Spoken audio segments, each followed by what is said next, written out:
Welcome back. It's time for another edition of ETV Magazine. Actually, Brittany, it's the last edition of this year. I'm Austin Antoldi. And I'm Brittany Nance. Let's get started.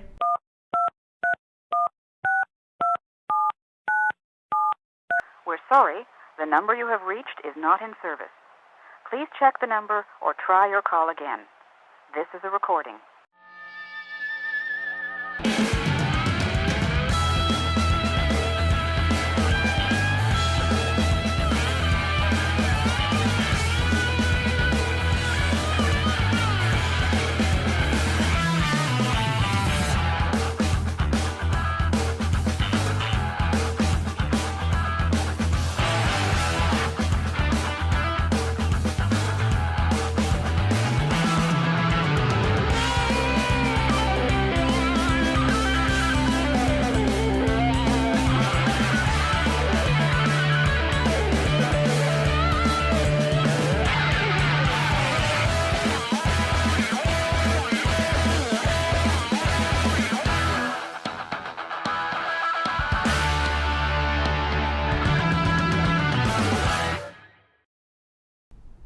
We've got a beefy show today, doing things a little different. That's right. Our first story has hit home, quite literally, for a teacher here at Eisenhower. As most of you already know, Mr. Seymour has been through a lot lately. Reporter Elisa McGaffin went out to get you some updates on how he and his family are doing. Just taking it day by day, just trying to get back a sense of normalcy for me and my family, and we're just trying to make sure we get everything taken care of as far as insurance and making sure we have the necessities that we need. Went to basketball practice that afternoon, and then went and picked up my sons from their grandparents' house, and we came home around 6:30, and you could smell smoke but didn't really see anything, and then once you open up the garage, you could smell it even more. We did the fundraiser because he's like a teacher that I've become really close with over the past couple of years. Me and a couple other students saw what he was going through, something terrible happened, so we wanted to do what we could to help him out. My sons are doing well. They're running around, almost like nothing's happened. And so we're taking care of, what we can, and they're doing well and doing fine. I just want to thank everyone that donated, because every dollar made a huge impact on his life. We couldn't do it without everyone that donated. Mr. Seymour would also like to thank everyone who supported him and his family by donating, praying, and helping out in any other way. Wow, this year is just full of dramatic changes and things happening. I mean, Kelly's retiring, then Seymour, and we have a new principal. Speaking of new principals, reporter Jack Beardmore got the scoop on how things are going with the transition. With Bill Kelly about to retire, we wondered who would take his place. We asked students and teachers about the new principal that will be taking over Bill Kelly's position. What I think about the new principal, I think she'll be nice. It'll be nice to have like a female in charge. I'm very excited about having a new principal. I think Dr. Meyer will do a great job.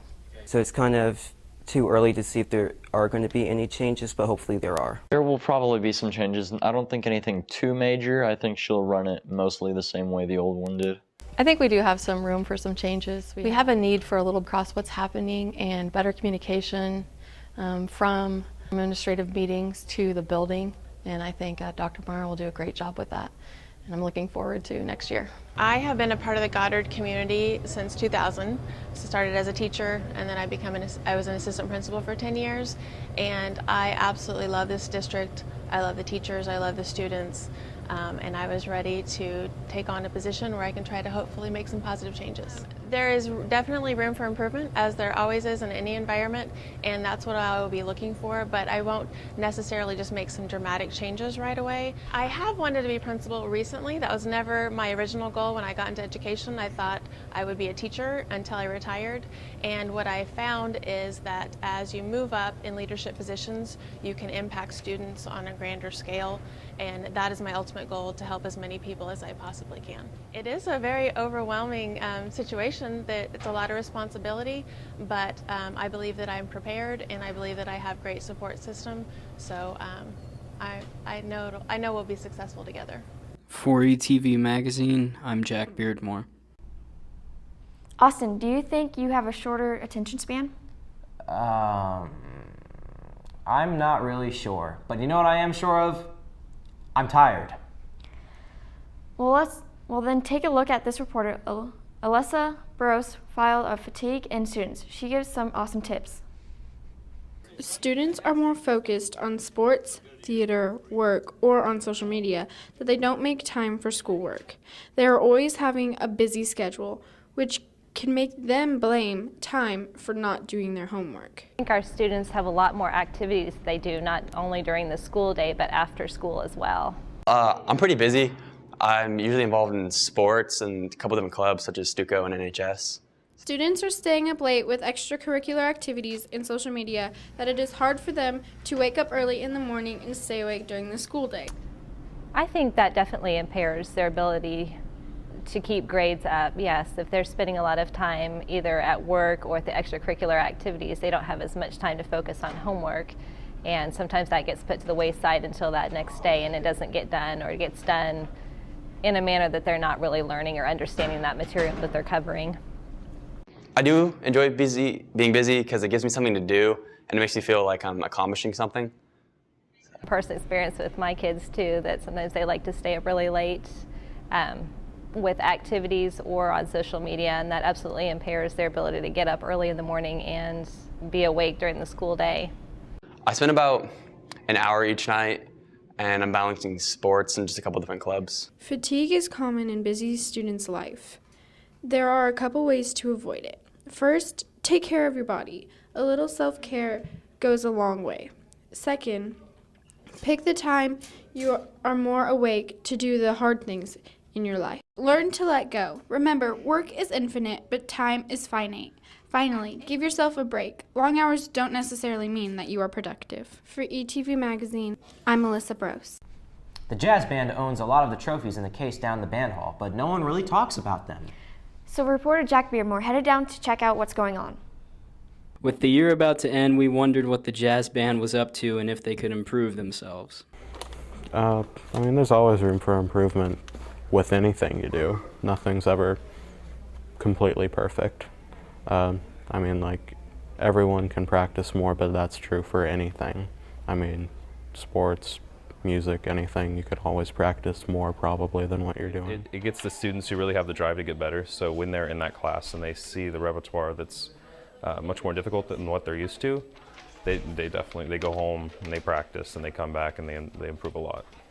Yes, there's always room for improvement and really in everything. Personal practicing, just trying to improve on my own, and how I can play better with the group.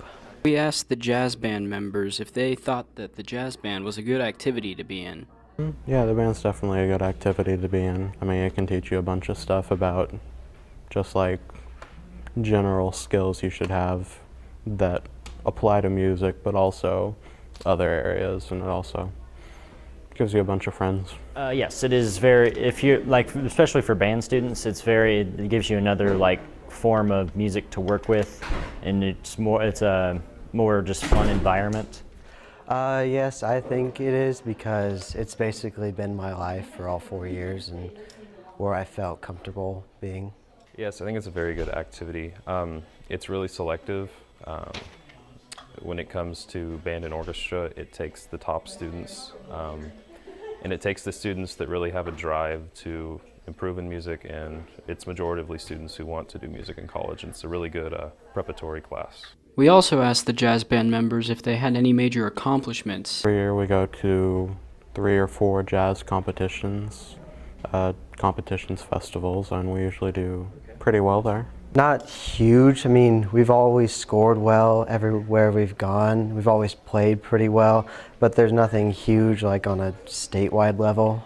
We go to usually 3 or 4 festivals a year. We usually do fairly well. We've only been to 1 or 2 festivals this year, and we did well. We still have a couple more. We're actually going to Washburn. We're going to Kansas City, which is a really competitive competition where we do Count Basie.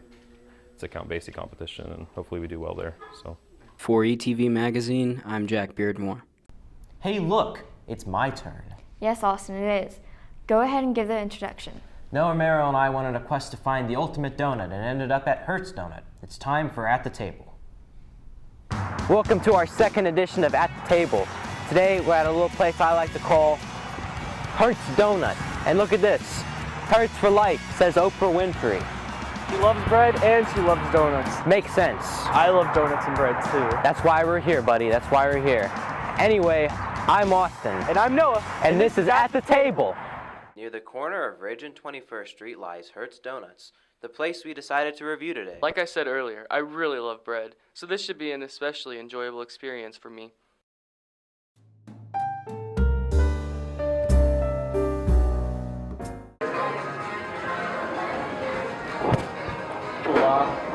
All right, today we have 3 donuts. 3.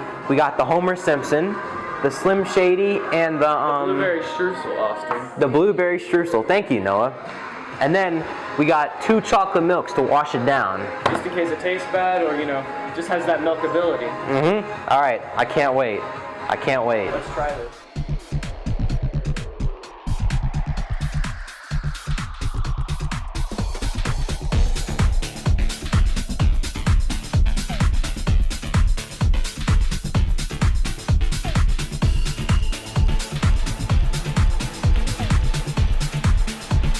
I don't get it why they call this the Slim Shady right here. Why do they call it this? It has M&Ms on it. Oh, M&Ms? Oh, I get that now.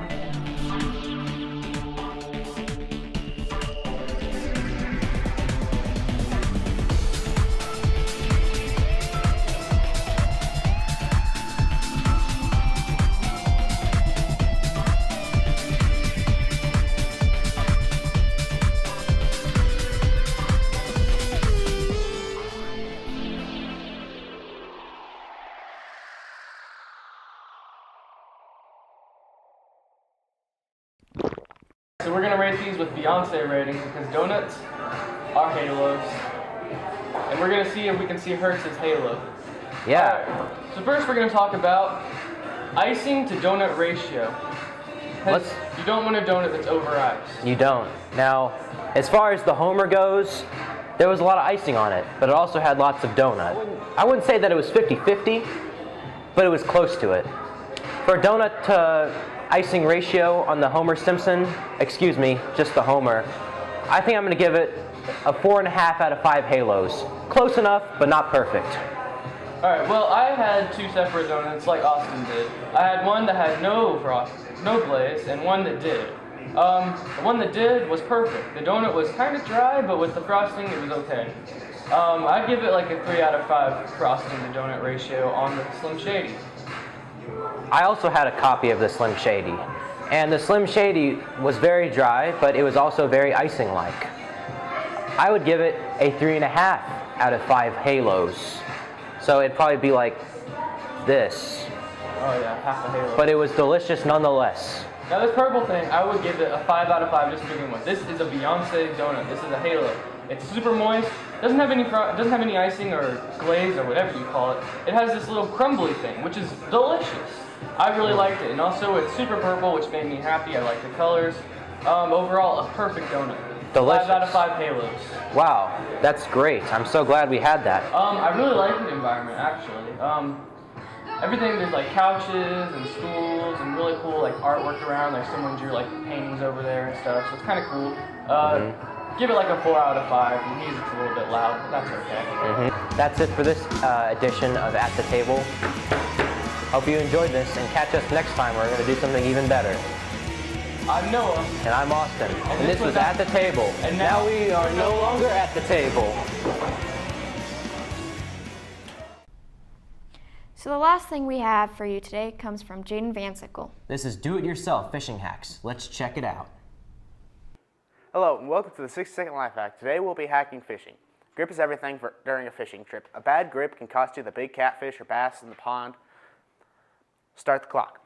All right, so grab some hockey tape, wrap it around the base a couple of times. And you want about 2 or 3 feet, depending on the pole. You want to wrap it around and twist it like this and start around the actual grip. This is what's going to improve the grip.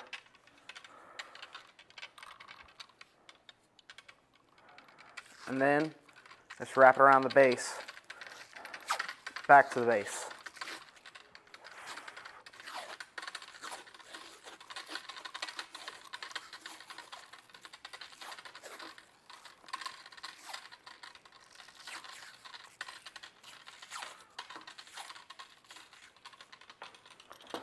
And that's it.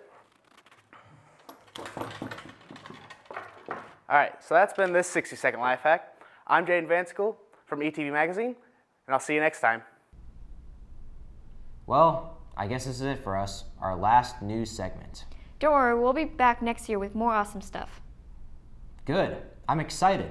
Everyone, stay tuned. Ike Sports is coming up to you right after this.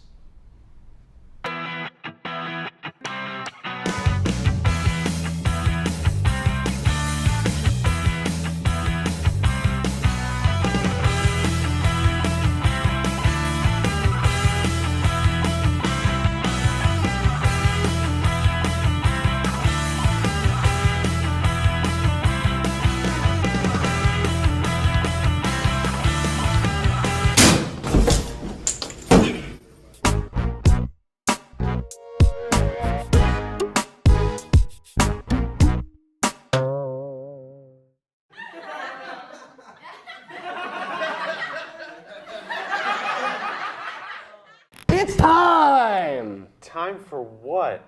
Time for another episode of Ike Sports! Mason said it perfectly. Welcome to the 5th episode of Ike Sports. As always, I'm Cam Van Bradley. And I'm Sam, the man Diebler, here to bring you the latest on sports here at EHS. Since the last episode, we've had quite a few things happen with athletics here at EHS. That's right. Spring sports season is in full swing right now, and here's our update on what has happened with our teams. The baseball team has started their season off well as they swept Arc City in their season opening doubleheader and have also picked up wins over McPherson, Salina Central, Goddard, and Capon. Led by seniors Dalton Dinkle and Braden Miner, who both have already signed with colleges, and a new head coach in Kerry Dinkle, the team looks to make a run at state this year. The softball team started out with splits against Arc City and Campus in their first 2 doubleheaders of the season, as well as victories over Salina Central and McPherson. KU softball commit Macy Elmley, as well as Ali Vanetta and Bella Villegas, look to lead the team this year. Last year, Villegas was seriously injured in a car crash, but is now back on the field and looks to make a difference on the team. The girls' soccer team has dominated so far this year as they defeated Salina Central in the opener, took first place in the Goddard Eisenhower tournament with the championship game win being a 4-3 penalty kick thriller over rival Goddard. They also defeated Newton. So far, they only have 1 loss on the season. The Lady Tigers are right now one of the top teams in 5A and look to keep it that way throughout this year. They have a very good chance to make a run at state this season.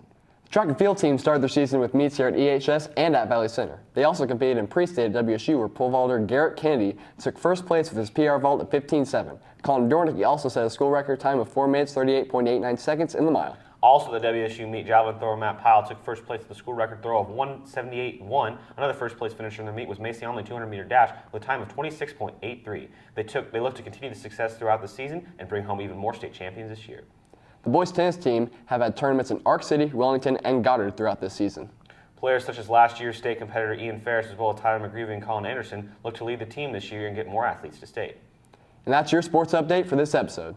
Sam, didn't you say something about our baseball team having a new head coach? That's right. You want to know more about him? I sure do. Well, then follow me down to the baseball diamonds as I get the inside on Eisenhower's new baseball coach, Kerry Dinkle. This season, the Eisenhower baseball team has gone through a massive change. They have a new head coach. This change is clear in the philosophy of the dugout. I would say Coach Campa was a real detail-oriented type of coach. I'm more to the point. This is how it needs to be. Let's get it going on. We practiced a lot longer. We practiced a lot harder, and he has it more planned out than we previously had. I think Dinkle has a lot of great ideas on health-wise for our arms and for our bodies. With changes as drastic as one at the head coaching position, it is crucial for upperclassmen leaders to step up. The guys that are out here, the upperclassmen, the seniors and the juniors, I've been coaching a lot of those guys since they've been 9 years old. I think it does for the freshmen a lot because the freshmen didn't get to see how Coach Camp was last year. So, I mean, we kind of have to put some of that into what my dad does as a coach, and we kind of have to, push them harder. Despite this change, the Tiger baseball team still has lofty goals for this season. Realistic goal, win game 1. That's right now, that's all we are focused on. We're setting goals throughout the season instead of making one big goal. So first we want to start off 1-0. Then at the end of the year, we want to hopefully get to the state tournament and have a chance of winning it. We talk a lot at practice how we want to go to state, we want to win state, win a regional game, but we got to start with winning the first game, winning the second game, winning the third game, one game at a time. It's always a unique experience when a father and a son are part of the same team. This experience is shared between senior Dalton Dinkle and his father, head coach Kerry Dinkle.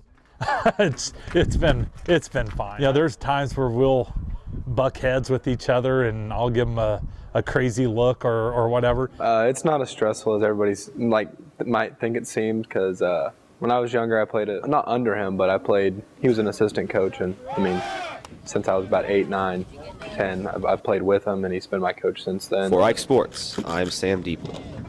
If the Tigers play their cards right this year, Coach Dinkle can take his team to state in just the first year of being head coach. That would be one great story, and one would add to the already large list of fantastic stories on our baseball team this year. Hey Sam, do you know what time it is? What? It's time for a brand new segment. Oh yeah, I heard rumors on this one. Doesn't it involve our little intern Mason? That's right, ladies and gentlemen, it's time for Story Time with Mason!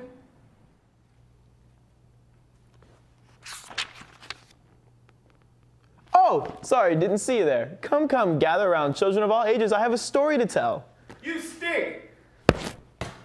Why, thank you. Now, today's story is over one of our star athletes at Eisenhower. Don't worry, though. It's not about me, but about state champion pole vaulter Garrett Kennedy, who looks to repeat as state champion again this year. Oh boy, tell us more, why don't you? Stay quiet now, my child, as I'm going to give you this story on Eisenhower's star pole vaulter. Garrett Kennedy is the first state champion in Eisenhower track history. His hard work ethic and determination to be the best in the state is why he is so successful. I really just push and drive for success. You know, I don't like people who slack or take it easy. We always try to work hard and get the most out of the day. He always pushes you to do your best. He's always constant competition, and he always makes you strive to do your best so you can get to his level. During practice, he demands the most out of his teammates, but also helps them with their form and gives them advice to help them increase their vaults. Garrett's always good for giving you pointers. He'll watch your vault and say, if you're not doing something properly, he'll be like, hey, you need to be taller with your hands, or you need to jump more at it. He's been jumping for 4 years now, and he puts in a lot of time off season. He helps our new guys. He's real patient. He teaches the basics just like he learned, so he does a really good job working with our new vaulters. He's really a good leader. He teaches us the right form.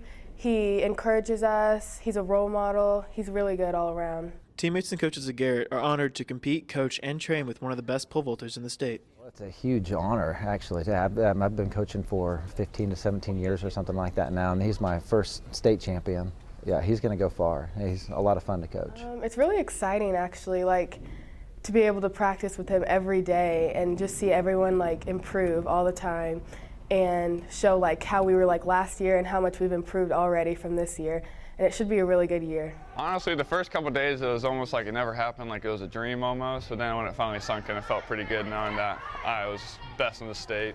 There's always that sense of having to defend my title, but there's also a lot of confidence in myself. Repeating at state this year is huge for Garrett, as it could lead to more colleges pursuing him. Right now I've looked at WSU, but I'm also in touch with Memphis University right now. With the height I jumped right now, I have to wait till I do have a meet, so it's official. So more colleges will come and talk to me. For Ike Sports, I'm Mason Madzu. That was one interesting way of doing things, Mason, but thank you anyways. Yes, very interesting indeed. I'll be back for more next time. Great, I can't wait. Let's get on with our next story, Cam. All right, Sam. David Gardner has been one amazing volleyball coach here at EHS. Yes, he has been. He coached our volleyball team to an undefeated league title, a sub-state berth, a sub-state championship, and a berth in the state tournament. And that's only what happened with this year's team. He has had one incredible run with the volleyball team. Sadly, this was his last year with us at EHS as he is transferring to Truman High School in Independence, Missouri. Ike Sports reporter Jane Van Sickle gets a scoop on why Coach Gardner will not be returning next year. EHS is losing yet another teacher this year. Mr. Gardner has been with EHS since day one. I'm going to be teaching at Truman High School in Independence, Missouri. New opportunities. Kansas City area is a little bit bigger, a little more things to do for the family. Wife always wanted to live there, and the financial situation is going to be quite a bit better there than it is here. Oh, the comfort of knowing what to expect, the nice facilities, good support from the community and the kids. There'll be a lot of things I miss. For ETV Magazine, I'm Jaden Van Sickle. That's about all for this episode of Ike Sports and ETV. Don't forget to check out our Twitter page. Our handle is @IkeSportsNews. Give it a follow. If you missed our last episode of ETV, just check it out on our YouTube channel, I Like Ike Productions, where you can rewatch any previous ETV and Ike Sports episodes. For Ike Sports and ETV Magazine, I'm Cameron Bradley. I'm Sam Diebler. And I'm Mason Madsen. We'll see you next time.